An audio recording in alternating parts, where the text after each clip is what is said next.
What's going on, guys? So today on this Double October review, we're going to take a look at this HG al-Saachez AAU ENACT Custom AGRISSA type. That's a very long name. But of course, if you're a longtime watcher of 00, you know that this was his second version of his ENACT, because the original one was actually blue. And I believe this is the one that he used later on when it had like the spider legs and everything, when they were really putting together the big mission to take down the Gundams. So, I mean, it could be wrong. Maybe I have that backwards. I don't remember, to be totally honest. But you got HG 00 Gundam here. You got the 00 logo there. You have the great imagery there of the AGRISSA attacking the Exia. And you got Bandai 2008, so way back when. Looks pretty good. And if you come to the bottom, you get the obligatory action shot, where you can see that gun does gun things and hand does hand things. And you've got foot, no, not foot, elbow? I don't know what's going on there. It's not in English. And then backpack, hey, the backpack flips around and does things. Mode change. So you can have his flight position. Action, sorry. And it points at things and points at other things. Yay for that.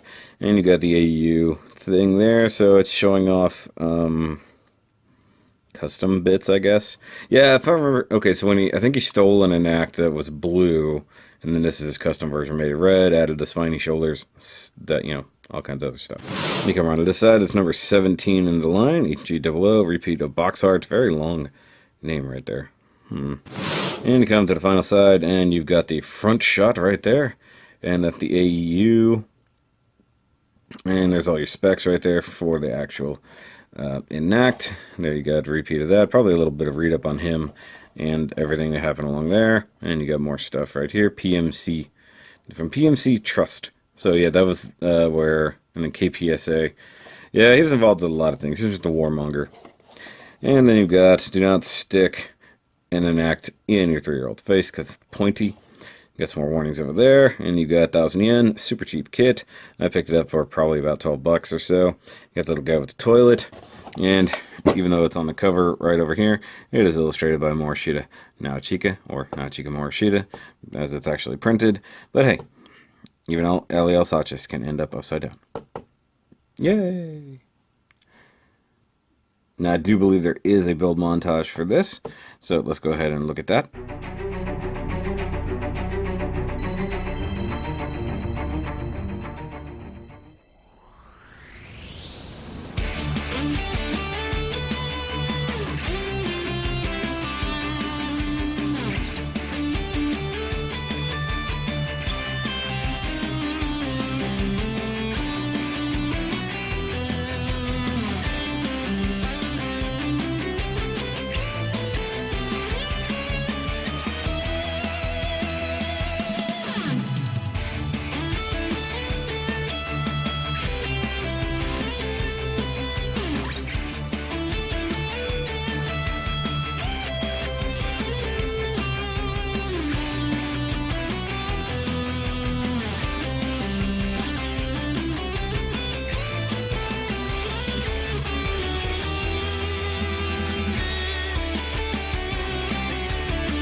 Alright guys, here we have the ENACT AGRISSA custom out here and all kinds of done.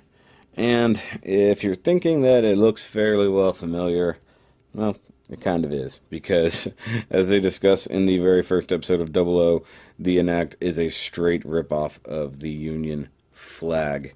So other than the fact that this one is red and the flags are not, there is a very little difference in the overall design. It's just they took a few aesthetic decisions that were different. And I just noticed that's totally broken. This part right here, it must have happened when I was shifting the leg. So I'll need to fix that after the review. I'll just glue it back together. But for the most part, this guy is pretty much just like the flag models.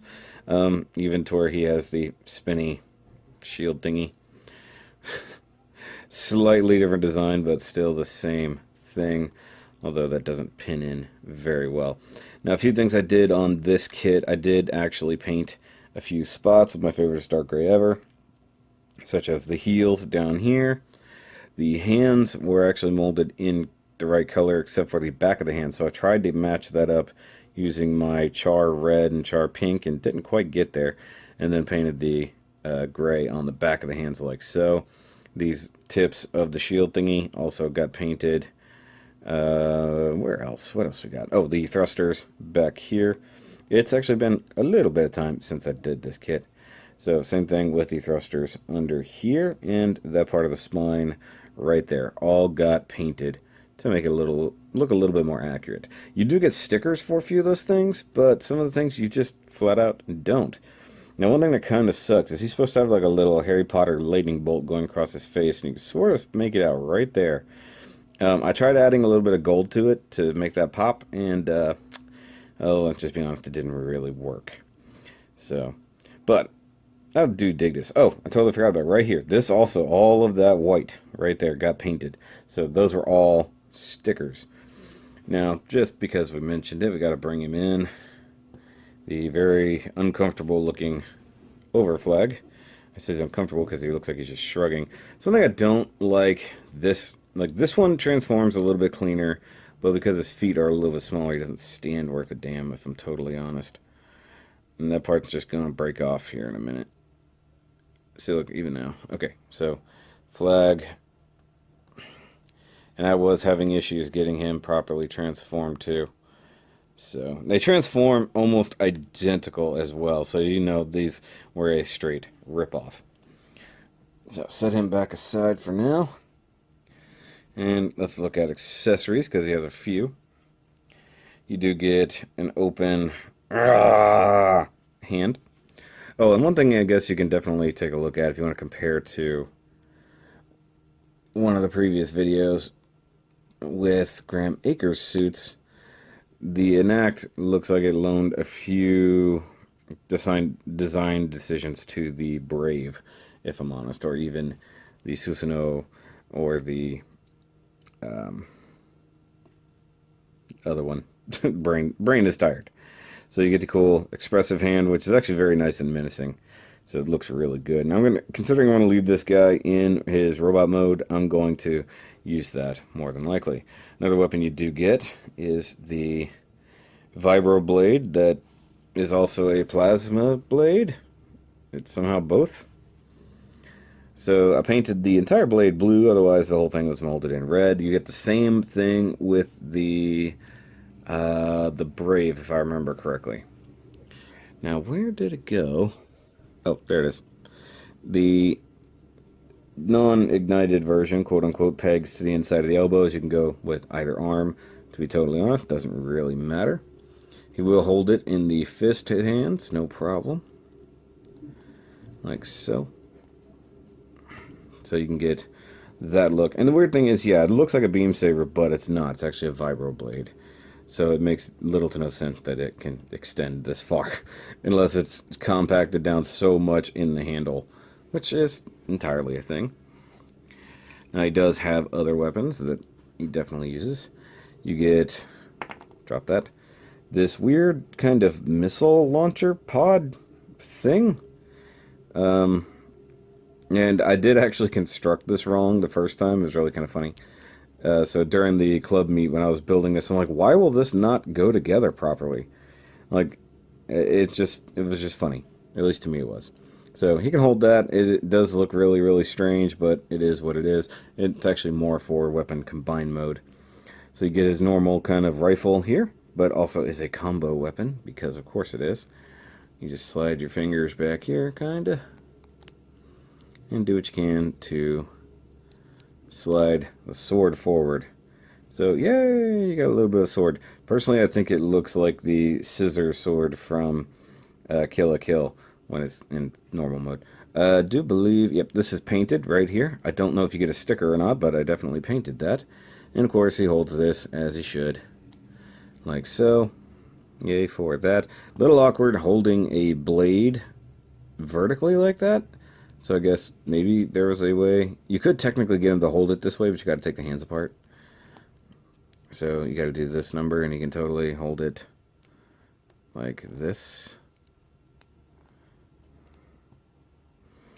Which is strange, but he can do it.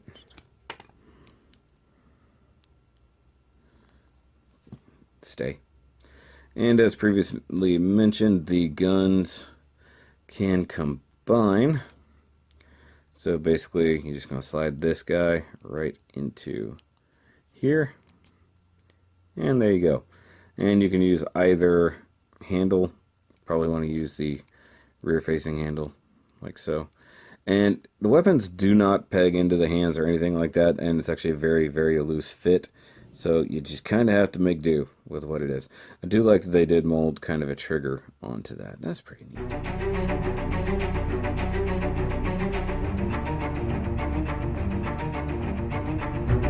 So for articulation, the head is kind of on a double ball joint slash hinge, depending on how you got to have it transformed. So this is technically a hinge right across here, and then it's in a ball joint. So he can turkey neck. He can rotate, although you have this white kind of blade going across the back there. It gets in the way.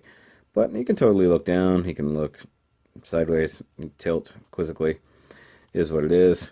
Now, a lot of other things on this actually totally interfere with articulation, such as that. That and the wings. So you get ball joint mounted arms. Everything on this guy is basically a ball joint. So you got a ball joint mounted arm. You can kind of swivel it out to there. Get an okay high teacher. Let me tilt the camera up. You get a single jointed elbow, which is good for about to there. It does have bicep rotation. This is about to fall off, and it's annoying me. The wrist has a strange open-ended ball joint, so you can do this number for no reason whatsoever. The torso is one big hinge right through the center as such. That is definitely for transformation, so he gets a good ab crunch. You also get the hip rotation down here for transformation. So he can do that number. I'm trying to figure out, I don't think that locks into place. So, and you can see that the rear winglets here do move, and they're also totally in the way. It's extremely annoying, believe me. Also, the wings on the back do move, so you can have them down, you can have them up, like so. The shoulder armor does move as well. And the legs, which clearly is what caused this problem in the first place, they are on a central kind of swivel right through there, and then on a ball joint. So you've got some ball joint maneuvering right here. You can do this number. You can kick as far forward as you want until that gets in the way. You can go back like so for transformation, which we'll get to here in a bit. He does have a single jointed knee, good for 90 degrees. Watch out for the very pointy knee armor. The ankles don't do a whole lot, so you got a ball joint right through there, and you've got that movement right there. So not a whole lot going on in the feet, which is also why he tends to fall over, because the feet are small, and if you have him slightly off balance with a weapon in his hand or something like that, he will totally fall the F over.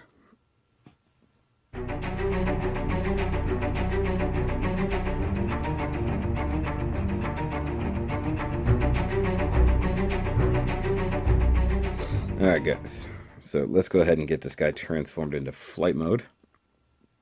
Go ahead and put the fist back on, and we're going to do what we can to not break anything. And you can tell I removed the crotch to fix it, so maybe it'll make an appearance by the end of the video. So one thing you want to do, and it's already sort of done because I didn't bother, but you can pull the shoulders out. I don't know if that's just a lengthening maneuver or if it's a locking piece, but you want to go ahead and flip this boy straight back about as far as it'll go, and straighten out the arms just to get them out of the way. So you want them to be doing the limbo. Then you want to go ahead and flip this about as straight as you can get it. So he's now doing a very ridiculous ab crunch. Then the legs, you want to keep this part pointed essentially straight down. Hold on, I'm trying to make sure I got this right. I don't think I do.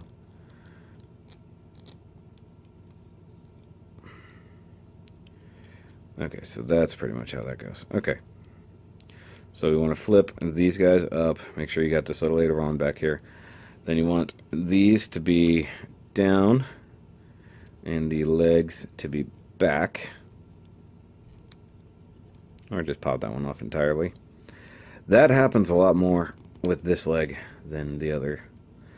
So you want them basically laid out just like this.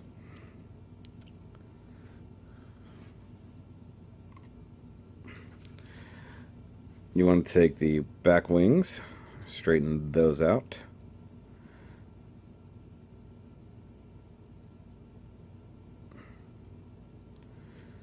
Take the arms, you want to tuck those underneath and have the hands pointed vertical.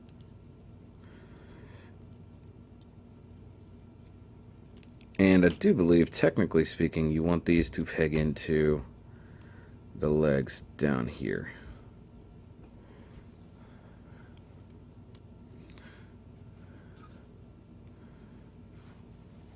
Yeah.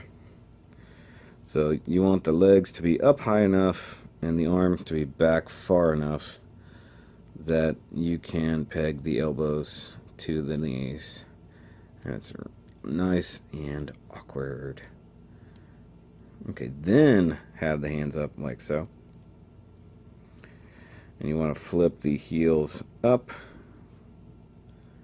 like so. That's probably unnecessary, but it adds to the plain look.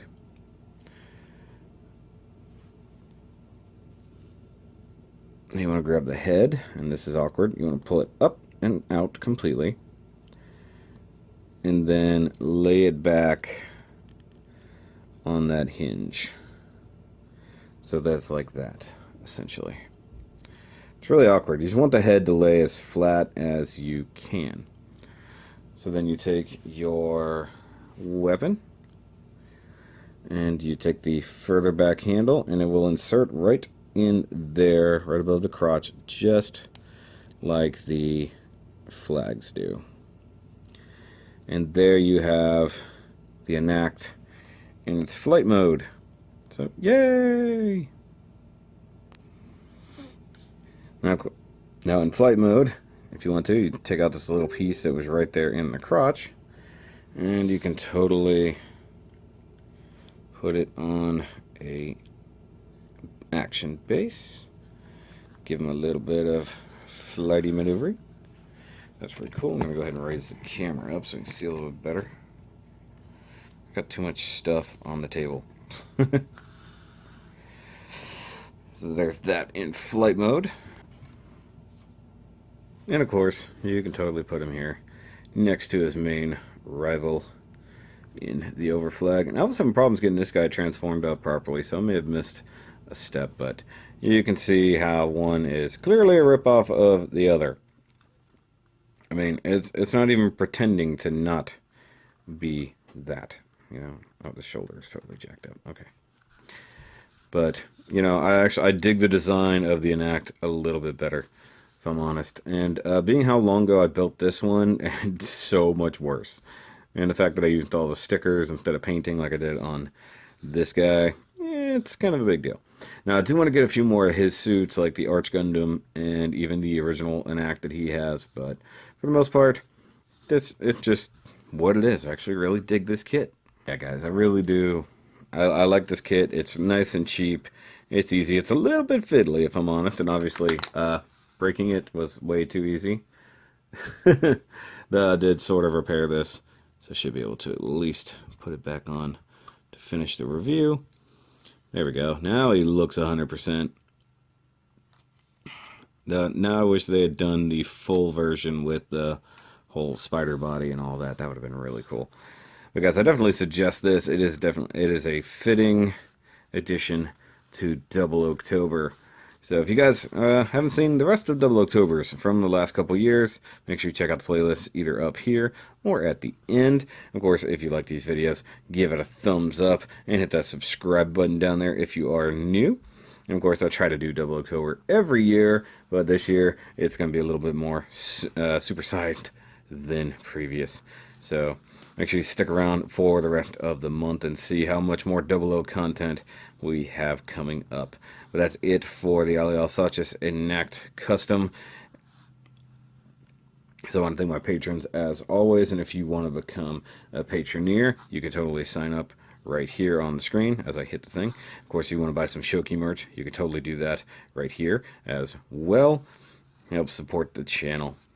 But I'll catch you guys on the next review, and remember, as always, to keep on building.